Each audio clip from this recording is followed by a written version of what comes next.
ಹೆಣ್ಣು ಮಕ್ಕಳಲ್ಲಿ ಕಂಡುಬರುವ ಅರ್ಬುದ ಕಾಯಿಲೆ ಅಥವಾ ಕ್ಯಾನ್ಸರ್ ಕಾಯಿಲೆಗಳಲ್ಲಿ ಈ ಒಂದು ಸಾಮಾನ್ಯವಾಗಿ ಕಂಡುಬರುವ ಹೆಚ್ಚಿನ ಪ್ರಮಾಣದಲ್ಲಿರುವ ಕ್ಯಾನ್ಸರ್ ಅಂದರೆ ಬ್ರೆಸ್ಟ್ ಕ್ಯಾನ್ಸರ್ ಮತ್ತು ಸರ್ವೈಕಲ್ ಕ್ಯಾನ್ಸರ್ ಅನ್ಬೋದು. ಸರ್ವೈಕಲ್ ಕ್ಯಾನ್ಸರ್ ಅಂದರೆ ಗರ್ಭಕೋಶದ ಕುತ್ತಿಗೆಯ ಕ್ಯಾನ್ಸರ್.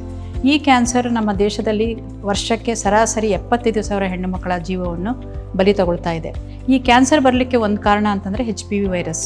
ಈ ಒಂದು ಕ್ಯಾನ್ಸರ್ನಲ್ಲಿ ಮಾತ್ರ ನಮಗೆ ಯಾವ ವೈರಸ್ಸಿಂದ ಈ ಕಾಯಿಲೆ ಬರ್ತಿದೆ ಅನ್ನೋದು ಕಂಡುಹಿಡಿಯಲ್ಪಟ್ಟಿದೆ. ಆದ್ದರಿಂದ ನಾವು HPV ಟೆಸ್ಟು ಮತ್ತು ಪ್ಯಾಪ್ಸ್ಮಿಯರ್ನ ಮುಂಜಾಗ್ರತೆಯಾಗಿ ಹೆಲ್ತ್ ಚೆಕಪ್ನಲ್ಲಿ ಬಂದು ಮಾಡ್ಕೊಳ್ಳೋದ್ರಿಂದ ಈ ಕಾಯಿಲೆಯನ್ನು ಪ್ರಾರಂಭಿಕ ಹಂತದಲ್ಲೇ ನಾವು ತಡೆಗಟ್ಟಬಹುದು. ಈ ಕಾಯಿಲೆಯ ಲಕ್ಷಣಗಳೇನು? ಸರ್ವೈಕಲ್ ಕ್ಯಾನ್ಸರ್ ಅಂದರೆ ಅವಾಗವಾಗ ಬಿಳಿ ಬಟ್ಟೆ ಆಗ್ಬೋದು. ಬಿಳಿ ಬಟ್ಟೆ ಅನ್ನೋದು ಅಥವಾ ವೈಟ್ ಡಿಸ್ಚಾರ್ಜ್ ಅನ್ನೋದು ಯಾವಾಗಲೂ ಒಂದು ಇನ್ಫೆಕ್ಷನಿಂದನೂ ಆಗ್ಬೋದು, ಅಥವಾ ಲೈಂಗಿಕ ಕ್ರಿಯೆ ಆದ ನಂತರ ಕಂಡುಬರುವ ಬ್ಲೀಡಿಂಗು, ಅಥವಾ ಮೆನೋಪಾಸ್ ಆದ ನಂತರ ಆಗುವ ಬ್ಲೀಡಿಂಗು, ಅವಾಗವಾಗ ಹೆಚ್ಚಿನ ಬ್ಲೀಡಿಂಗು ಕಂಡುಬರೋದ್ರಿಂದನೂ, ಮತ್ತು ಮಲ್ಟಿಪಲ್ ಸೆಕ್ಷುವಲ್ ಪಾರ್ಟ್ನರ್ಸ್, ಹೆಚ್ಚಿನ ಲೈಂಗಿಕ ಸಂಗಾತಿಗಳು, ಇವರೆಲ್ಲರಿಂದನೂ ಕೂಡ ಈ ಸರ್ವೈಕಲ್ ಕ್ಯಾನ್ಸರ್ ಬರೋವಂಥ ಚಾನ್ಸಸ್ ಇರುತ್ತೆ ಅಂತ ಹೇಳ್ತೀವಿ. ಬಿಳಿ ಬಟ್ಟೆ ಇದ್ದ ತಕ್ಷಣ ಕ್ಯಾನ್ಸರ್ ಅಂತ ನಾವು ಹೇಳಲಿಕ್ಕೆ ಬರೋದಿಲ್ಲ. ಮತ್ತು ಇದು ಒಂದು ಸ್ಪೆಷಲ್ ಟೆಸ್ಟ್ ಇದೆ ಇದಕ್ಕೆ ಅಂತ, ಕಾಲ್ಪೋಸ್ಕೋಪಿ ಟೆಸ್ಟ್. ಕಾಲ್ಪೋಸ್ಕೋಪಿನಲ್ಲಿ ನಾವು ಗರ್ಭಕೋಶದ ಬಾಯನ್ನು ಸರ್ವಿಕ್ಸ್ನ ಹಿಗ್ಗಲಿಸಿ ನೋಡೋದ್ರಿಂದ ಪ್ರಾರಂಭಿಕ ಹಂತದಲ್ಲೇ ಇದನ್ನು ಕಂಡಿಡಿದು ನಾವು 100ಕ್ಕೆ 100ರಷ್ಟು ಚಿಕಿತ್ಸೆಯನ್ನು ಕೊಡಬಹುದು. ಆದ್ದರಿಂದ ಹೆಣ್ಣುಮಕ್ಕಳು ಹೆದರ್ಕೊಳ್ಳೋ ಅಗತ್ಯ ಇಲ್ಲ. ಸರ್ವೈಕಲ್ ಕ್ಯಾನ್ಸರ್ ಬಗ್ಗೆ ಜಾಗರೂಕರಾಗಿರಿ.